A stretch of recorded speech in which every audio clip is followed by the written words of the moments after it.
Hello. आज हम लोग अलग अलग वेरिएबल्स को चेंज करना जानेंगे कि अगर हमारे पास कोई एक पर्टिकुलर टाइप की इनकम है और हमको दूसरे तरह की इनकम निकालनी है तो हम लोग कैसे निकाल सकते हैं उसको। मान के चलते हैं कि हम लोगों को gross domestic product market price पे दिया हुआ है और हम लोगों को net domestic product market price तक पहुंचना है, तो सिर्फ एक वेरिएबल ही हम लोग चेंज करेंगे यहाँ पे, जो कि है ग्रॉस से नेट में आएंगे। तो हमेशा ग्रॉस से नेट में आने के लिए हम लोग डेप्रिसिएशन को माइनस करते हैं, और अगर नेट से ग्रॉस पे जाना है तो उसके लिए डेप्रिसिएशन प्लस करते हैं। वैसे ही अगर हम लोगों को कुछ और दिया रहता है, जैसे मान के चलते हैं कि gross national product market price पे, तो अब यहाँ पे सब सही, सब सेम है।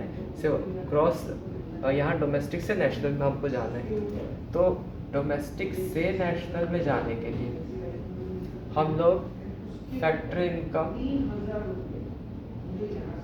फ्रॉम अब्रॉड को प्लस करेंगे और फैक्टर इनकम टू अब्रॉड को माइनस करेंगे। ऐसा इसलिए करते हैं क्योंकि फैक्टर इनकम टू अब्रॉड में जो इनकम जनरेट होती है वो डोमेस्टिक टेरिटरी में ही जनरेट होती है, और हम लोगों को वो पैसा निकालना है जो कि नॉर्मल रेसिडेंट या नेशनल, जो इंडियन नेशनल है या जो एक कंट्री के नेशनल है, उन लोगों ने कोई एक पर्टिकुलर टाइप की इनकम की है, तो उसके लिए फैक्टर इनकम फ्रॉम अब्रॉड की इनकम को ली जाती है, क्योंकि वो पैसा इंडियंस या कोई एक पर्टिकुलर देश के लोग बाहर से हमारे देश में भेजते हैं। इसलिए factor income from abroad plus factor income to abroad minus.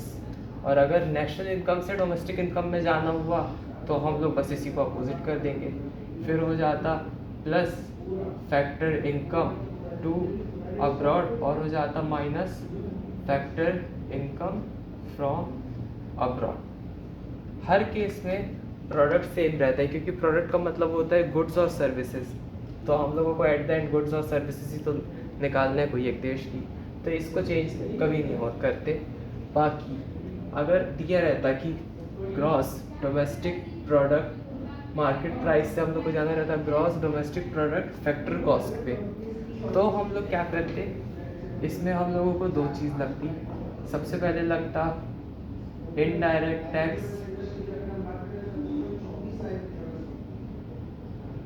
और दूसरा सब्सिडी। तो हम लोग क्या करते हैं, मार्केट प्राइस से फैक्टर कॉस्ट पे जाने के लिए हम लोग इनडायरेक्ट टैक्स को माइनस कर देते और सब्सिडी को प्लस कर देते। हम लोग ऐसा इसलिए करते हैं क्योंकि अगर मार्केट प्राइस दिया है तो सरकार उसमें कुछ टैक्स लेगी, वो इंक्लूडेड रहता है इस पे, और अगर कोई सब्सिडी दी सरकार तो उससे क्या होता है, प्रोडक्ट का दाम कम हो जाता है, क्योंकि फर्म को उतना पैसा मिल जाता है तो वो उतना दाम कम कर देती है। अगर हम लोग को एक्चुअल कॉस्ट निकालना है तो हम लोग क्या करेंगे कि इनडायरेक्ट टैक्स जो हमने सरकार को दिया है अपने प्रोडक्ट पे उसको माइनस करेंगे, और सब्सिडी जो हमने सरकार से लिया है हम लोग उसको प्लस कर देंगे हमारी प्रोडक्शन कॉस्ट में। तो जो मार्केट में बिक रहा है उससे हम लोग जो हमको जितने में पड़ा वो रुपये निकाल सकते हैं। और अगर हम लोगों को फैक्टर कॉस्ट से मार्केट प्राइस पे जाना होता तो बस इसी का हम लोग अपोजिट करते, उसमें हो जाता प्लस इनडायरेक्ट टैक्स और फिर उसमें हो जाता माइनस सब्सिडी, क्योंकि सब्सिडी से दाम कम होता है मार्केट में और टैक्स से दाम बढ़ता है मार्केट में। आई होप ये क्लियर होगा। इसको यूज़ करके हम लोग कोई भी नेशनल इनकम, डोमेस्टिक इनकम या जीडीपी एमपी, जीडीपी एफसी सबको बहुत आराम से कैलकुलेट कर सकते हैं। बस इसको, ये जितने भी वेरिएबल है, कौन प्लस हो रहा है कौन माइनस हो रहा है, हम लोग को उसको ध्यान में रखना है। बाकी तो बहुत ईजी है ये। Thank you.